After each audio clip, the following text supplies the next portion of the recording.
everybody! It's Glitter Informer, and yes, I know that I'm late. I don't even have an excuse this time. All week, I've been so addicted to playing The Legend of Zelda Tears of the Kingdom that I didn't even start this review until the day after episode 16 came out. Well, I'm not gonna make you wait any longer. Our episode begins with a montage of the Azure Guards fighting various Ronborgs that attack Skyland over the course of several days. It turns out that each guard is capable of finishing off a Ronborg with a single strike of one of their weapons, which makes one wonder, what's the point of Pretty Cure even existing if a normal person can defeat a Ronborg? Well, the show addresses this later, so just hold on tight. For now, there's the scene where Sora deals with a wild beast that's been terrorizing one of the towns in Skyland. Turns out it was just acting out because its leg was injured, so Sora patches it up. This is the first activity that Sora has done as an Azure Guard other than defeating Ronborgs. Then there's a scene where Sora and Captain Shalala are talking, and we get a flashback to Captain Shalala returning a young Sora to her parents, whom we see for the first time. Instead of her parents being like, "Oh, thank God her daughter is home safe," they're just mad at her for wandering into the woods even though they told her not to, and when Sora stares at the captain in amazement, they tell her to thank her properly instead of just standing there gawking. Geez, these parents are strict. No wonder Sora nowadays is so diligent about chores and studies. Her parents must have drilled that into her. Also, no wonder Sora is never shown visiting her parents after finally getting back to Skyland. Anyways, we see that in her past, Sora was significantly more soft-spoken than she is nowadays. Sora didn't even speak to Shalala until being told to thank her, and when Sora gave Shalala a good luck charm as a gift, she spoke to her very quietly with short sentences. The good luck charm, by the way, is just a piece of sky jewel carved into the shape of the heart. But much to Sora's surprise, Shalala still has the charm to this day. She turned it into a pendant. In the next scene, we see Tsubasa's parents' human forms for the first time as they come to the castle to confront him for not visiting them to let them know he's alright. What is it with the Skyland Cures not bothering to check in with their parents? Anyways, Tsubasa's mom and dad turn out to be ridiculously embarrassing as they smother Tsubasa and treat him like a baby. Things only get worse when Mashiro happens to walk in, since Tsubasa's parents immediately jump to the conclusion that Tsubasa and Mashiro got married while he was away. Once Tsubasa's parents leave, Mashiro tells Tsubasa and Elle, who is with him, that she plans to go back to Earth tomorrow. She's sure that Skyland will be fine without her because Sora and the other Azure Guards will take care of any monsters that come their way. But then, Batamonda comes back and creates the biggest Ronborg we've seen yet. A gigantic bomb that will go off and destroy the capital of Skyland unless the king and queen agree to give Elle to him.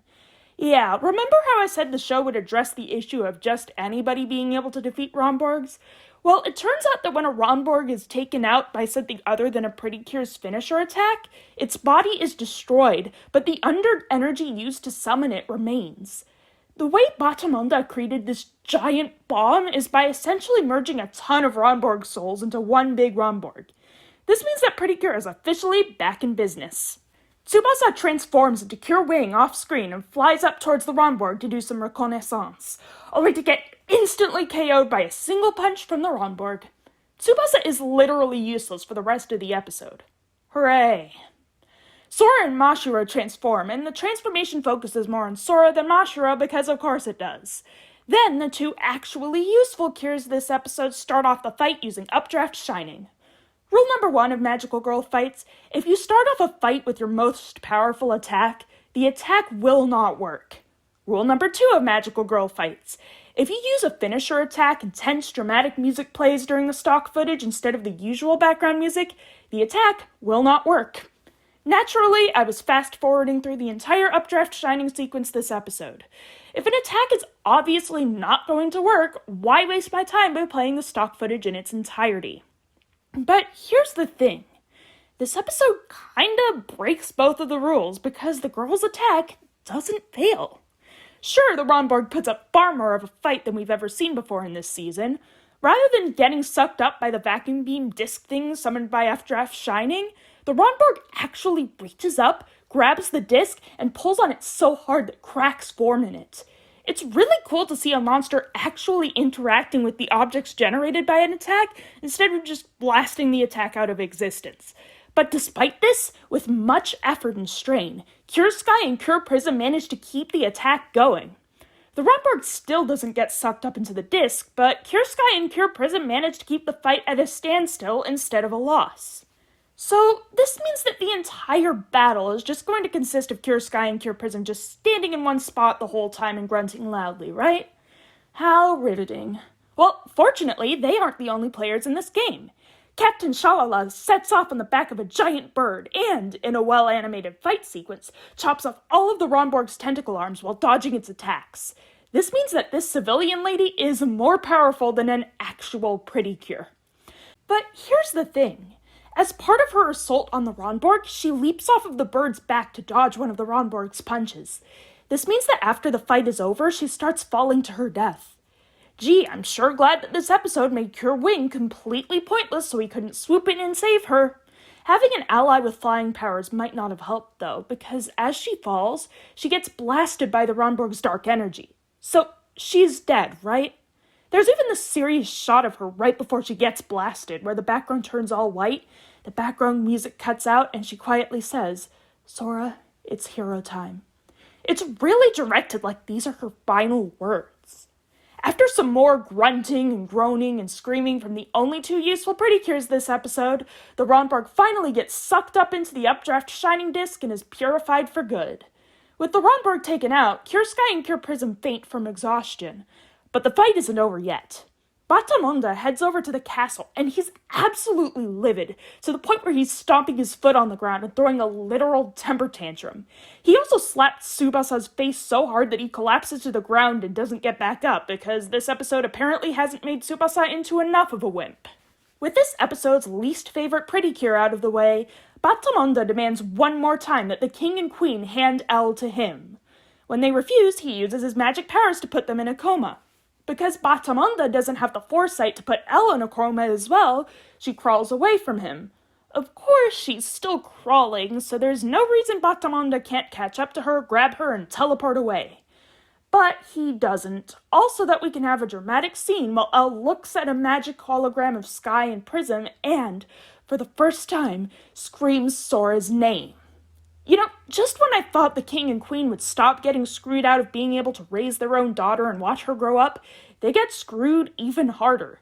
They've now missed out not just on their baby girl standing for the first time and walking for the first time, but also saying her first word. And her first word isn't mama or papa either. It's Sora.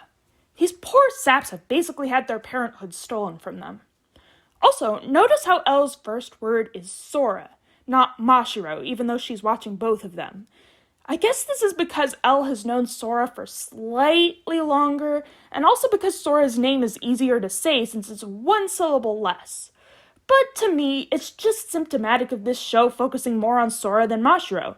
Not only does she get more episodes focused on her than the others do, not only is she the focus of the group transformation sequences even when the episode isn't specifically focused on her, but she also is the most important parental figure to Elle, even though Mashiro has been in her life for almost as long, and her actual mom and dad have been taking care of her for a whole year.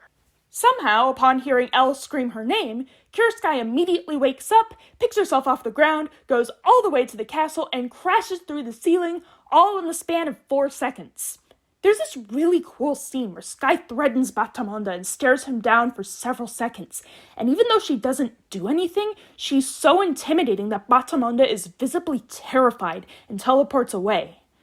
Now that the battle is finally over, the stress of everything that's happened finally kicks in, and Sora hugs Elle while Elle cries into her arms. That evening, the Azure Guards are out searching for Captain Shalala in the pouring rain. In a nice showcase of Berry Berry's character development last episode, she tells Sora to go inside and rest because she did a good job today and she's sure Captain Shalala would be proud of her. Once Sora goes in, she finds that Shalala left her pendant and a note in Sora's room. Seems like the actions of somebody who knows she's about to die. That being said, the letter does say that she and Sora will meet again, so maybe things aren't so bad as they seem. Back at the castle, the king and queen are still in their magically induced coma, and it doesn't seem like they'll be waking up anytime soon. Sora decides that she, Mashiro, and Tsubasa should head back to Earth together because Batamanda isn't going to stop coming after L, and it wouldn't be a good idea for the three of them to separate. So Sora goes on an indefinite hiatus from the Azure Guard position that she's worked so long for, and the three go back through the portal. Hey, wait! Sora never talked with her parents! They're going to be so mad when they find out that Sora just left without even bothering to visit. Today's cameo is Cure Lovely from 2014's Happiness Charge Pretty Cure. And that's that. I know I snarked about this episode a lot, but really the only actual problem I had with it was that Tsubasa was made into a complete pushover just so the show could focus on Sora more. Other than that, I enjoyed this episode. It was nice seeing Sora work alongside the Azure Guards for the first time. The fight scene was also enjoyable due to Captain Shalala's epic sword-wielding showdown. On top of that, we had a lot of emotional moments this episode too, especially the part where Shalala probably died. I know that she said she'd see Sora again, but a teaser for some upcoming episodes of the show says that Sora will go through a major incident that breaks her heart. I don't have much hope for the captain's life, personally. But who knows? Maybe next episode we'll find out more about what's happened to her. I guess I'll see you all then, and I'll try not to procrastinate for an entire week this time.